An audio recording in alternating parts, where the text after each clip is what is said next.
你趁618落單，我就勸你618咧，有啲嘢就唔好買啦。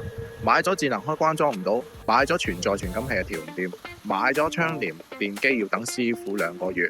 呢3個情況啊，我今年見過唔止10幾次啦。需要上門安裝嘅618，千祈唔好衝動。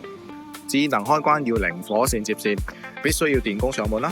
電動窗簾又要跟現場去調整呢個軌道。講完唔好買嘅，跟住就講真係值得買嘅嘢啦。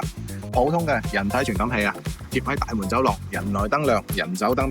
38度高溫，得人怕。水浸傳感器放喺廚房、洗手間，流水的響。出差喺出邊啊，都知道。門窗傳感器聯動空調伴侶，開窗自動關冷氣，1個月電費啊，都揾翻傳感器嘅錢啦。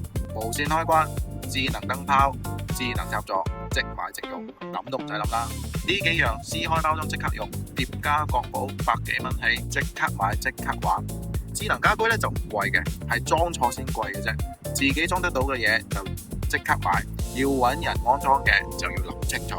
評論區我放咗建議買嘅清單同埋唔建議買嘅清單。